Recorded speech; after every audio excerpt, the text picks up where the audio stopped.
Bonjour à tous, bienvenue dans M-Provence, le MAG. Aujourd'hui, je suis à la Friche Belle de Mai à Marseille pour l'ouverture de la BIAC. La BIAC, c'est la Biennale internationale des arts du cirque qui se déroule jusqu'au 10 février, un petit peu partout en Provence. Je vais aller à la rencontre des organisateurs et on va parler aussi d'une exposition assez étonnante autour des magies nouvelles, après un détour par les Élancés, le festival des arts du geste qui se passe dans le territoire de Ouest-Provence. Allez, on y va tout de suite.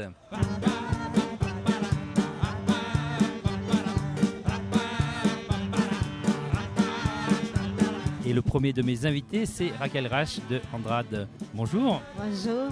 Vous êtes co-directrice de cette belle manifestation, de cette biennale. Comme chaque année, vous avez souhaité qu'il y ait une ouverture ici à la Friche Belle de Mai. Racontez-nous pourquoi.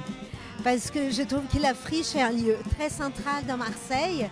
Et je pense que c'est un public aussi qui vient de tous les côtés, c'est tous les types de publics. Et je pense que c'est un lieu qui est ouvert, c'est un espace qui est public, mais aussi un peu enfermé. Donc ça fait un peu ouvert, mais intime. Donc on peut avoir ces deux sensations de quelque chose de très spectaculaire et de quelque chose de très intime. Vous-même, à l'origine, vous avez une formation d'artiste, d'acrobate. C'est un métier, on le comprend, difficile, mais ô combien magique, non ? Oui, c'est extraordinaire de sentir dans son corps ses limites dépassées. Et je trouve que les artistes de cirque, pour ça, sont merveilleux. Et ici, à la Friche Belle de Mai, et puis pendant toute la biennale, on va voir ces corps qui bougent, qui se dépassent, qui nous épatent, qui nous émerveillent. Il y a dans le cirque, il faut l'avouer, cette part de frisson, à la fois de magie. Je ne sais pas si on peut parler de risque. Il y a quelque chose de particulier dans l'univers du cirque moderne notamment. Oui, alors le cirque contemporain, justement, il a dans son ADN le cirque, donc les dépassements de soi et aussi la prouesse, mais il va ailleurs, parce qu'il va puiser dans l'inventivité, dans la créativité des artistes, quelque chose qui renouvelle le cirque. Et depuis 30 ans, on a ce courant du cirque contemporain qui, après avoir été dans des écoles de cirque, donc la transmission elle s'est changée. Avant, ça se passait beaucoup dans les familles des cirques. Maintenant, il y a au moins 500 écoles de cirque en France. Donc, ces passages-là, cette transmission, elle s'est faite. Et les artistes, ils ont ouvert vraiment cet art à d'autres arts.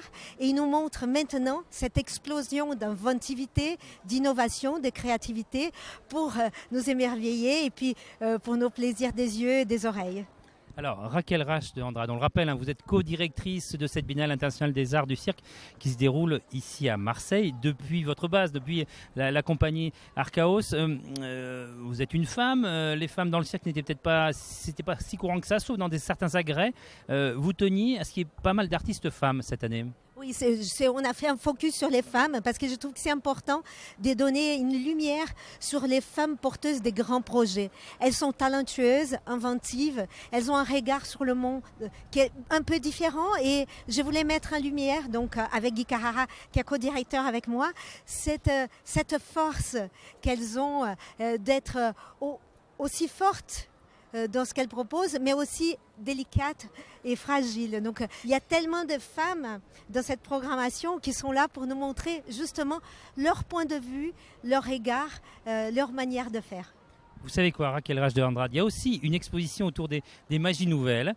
Je vais aller faire un tour à la tour Panorama, là, juste à côté.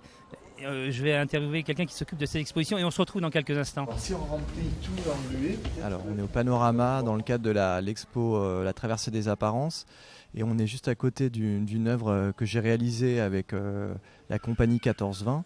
Ici le spectateur est invité à se refléter dans un miroir et laisse la trace de son passage.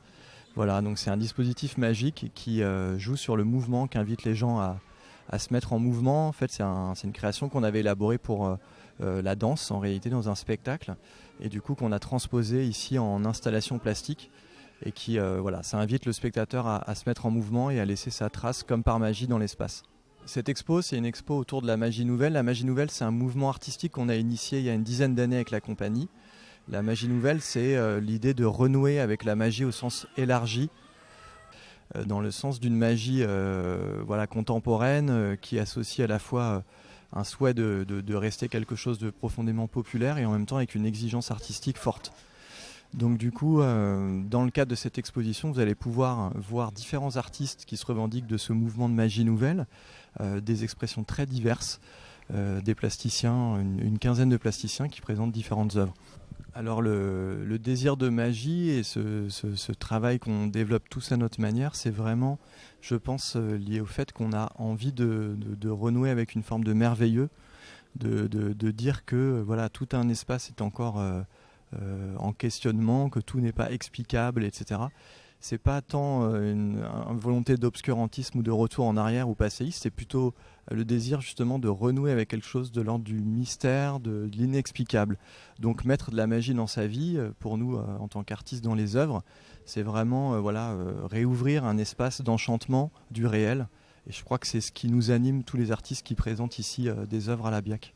Alors on vient de se plonger dans la traversée des apparences, l'exposition qui est proposée ici à la Friche Belle de Mai, dans le cadre de la BIAC, cette Biennale internationale des arts du cirque. Raquel Rage de Andrade, la co-organisatrice de cette biennale. Il y a cette part de magie aussi quand même en permanence dans le cirque moderne. La magie, elle est dans le cirque. Quoi qu'on fasse, quoi qu'on dise, un salto, quand il est bien fait, quand on met de l'émotion, c'est magique. Parce qu'on se dit comment ils arrivent à le faire. Et puis aussi de montrer le cirque contemporain dans toute la région, c'est aussi magique parce que c'est un moment fort où tous les mondes se rencontrent pour ce moment-là qui est un moment d'être ensemble, de partager quelque chose et de partager quelque chose de Arles à Nice, à Briançon, à Aix-en-Provence, à Ouest-Provence avec les festivals Les Élancés, aussi avec les festivals parallèles et la Biennale des Arts Numériques. Donc c'est tout le monde qui se met autour de la magie du cirque contemporain. Eh bien justement, Raquel Rage de Andrade, on va parler d'un des temps forts au cœur de la BIAC, c'est le festival Les Élancés. Je suis allé rencontrer Anne Renaud et elle va nous parler justement de ce 20e anniversaire du festival Les Élancés. Et puis on se retrouve pour parler bien sûr de l'espace chapiteau et de la suite de la BIAC. Por favor, observe la señal de no fumar.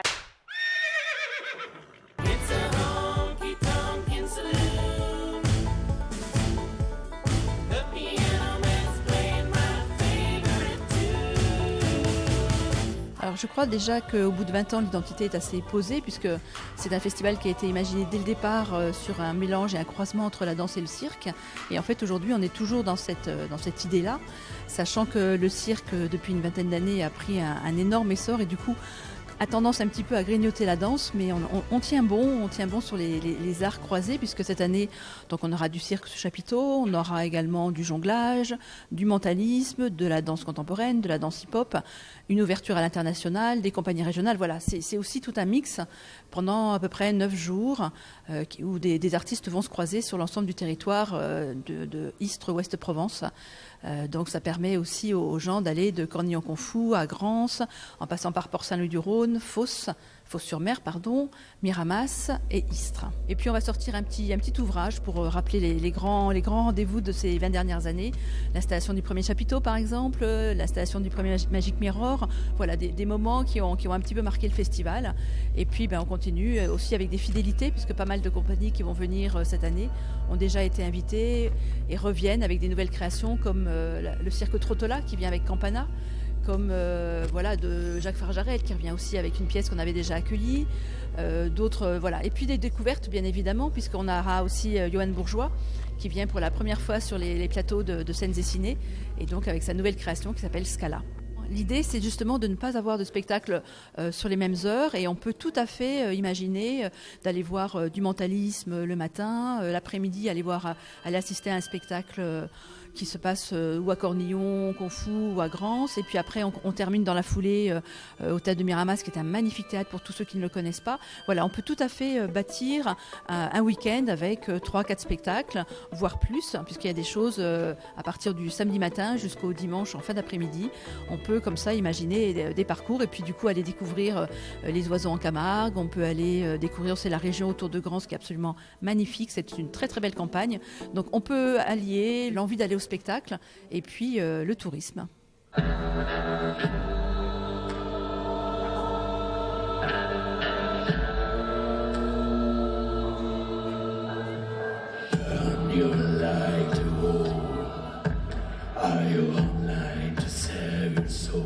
Guy Carrara, on se retrouve à nouveau ici à la Friche Belle de Mai. Alors on l'a vu, cette BIAC, cette Biennale internationale des arts du cirque que vous co-dirigez avec Raquel Rach de Andrade, s'étend sur tout un territoire. C'était la volonté dès le début, dès 2013, puisque c'était à l'époque Marseille-Provence 2013.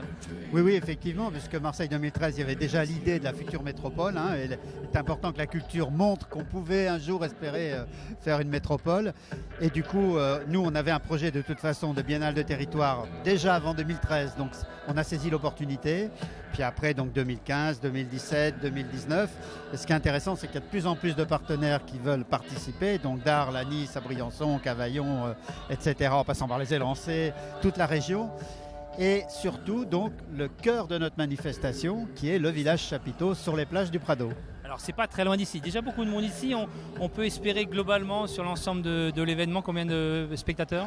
On est passé en 2013 55 000, 2015 je crois 85 000, après 112 000, donc je pense peut-être encore plus cette fois, je peux pas dire, hein. Mais en tout cas sur le week-end ici, à mon avis, on approche les 12-15 000 spectateurs certainement, simplement pour le week-end à la Friche. Alors on va se projeter justement dans cet espace Chapiteau, un peu plus loin de l'autre côté de Marseille, sur les plages du Prado. Faites-nous une visite guidée, qu'est-ce qu'on va y trouver? Oui, c'est merveilleux en fait, hein, avec toute la prise de risque que ça représente, parce qu'on est en plein Mistral là-bas, avec des vagues merveilleuses. Pas tous les jours, pas tout le temps. Non, Dieu merci, Dieu merci. Ça y est, le mauvais temps est passé, maintenant le village est monté, et on attend les spectateurs qui seront très nombreux comme la dernière fois. En tout cas, l'esprit, c'est vraiment venez au village Chapiteau et passez la journée, même si vous voulez, surtout les samedis, dimanches. Il y a des jeux interactifs pour les enfants, pour les familles.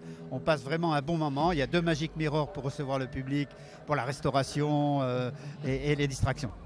Et côté programmation, Guy Carrara, donc co-directeur de cette BIAC, il y a toute la palette de ce qui se fait aujourd'hui en cirque moderne et contemporain. Oui, et alors pour la création Chapiteau, ce qui est intéressant, c'est que vous allez voir par exemple un duo comme Pour le meilleur et pour le pire, un trio avec 13, ou alors No Fit's Tête avec 15 ou 20 artistes sur scène, ou Saison de cirque avec une douzaine, ou L'Or Blanc, les Cambodgiens avec 8 ou 10 artistes. Il y a vraiment toutes les formes possibles et surtout plusieurs nationalités, donc plusieurs cultures, que ce soit la République tchèque ou les Gallois ou les Cambodgiens. Vous allez voir vraiment des propositions très différentes. Au bout du compte, Guy Carrara, Marseille a l'âme du cirque aujourd'hui. Oui, Marseille ressemble au cirque, le cirque ressemble au Marseille. C'est pas péjoratif, c'est pas parce qu'on dit qu'est-ce que c'est que ce cirque.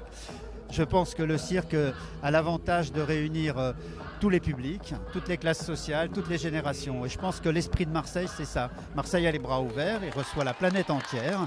Et on est bien ici, voilà, on est heureux. On essaye d'être heureux en tout cas tous les jours. Eh bien, merci à vous Guy Carrara, co-organisateur de la BIAC, la Biennale internationale des arts du cirque qui se passe à Marseille, mais bien au-delà, sur tout le large territoire de Provence et de Méditerranée. Quant au magazine mprovence.com à retrouver sur les réseaux sociaux, sur Internet et puis sur Provence Azur TV, la télévision du Hertzien. Bonne journée à tous et à tout bientôt.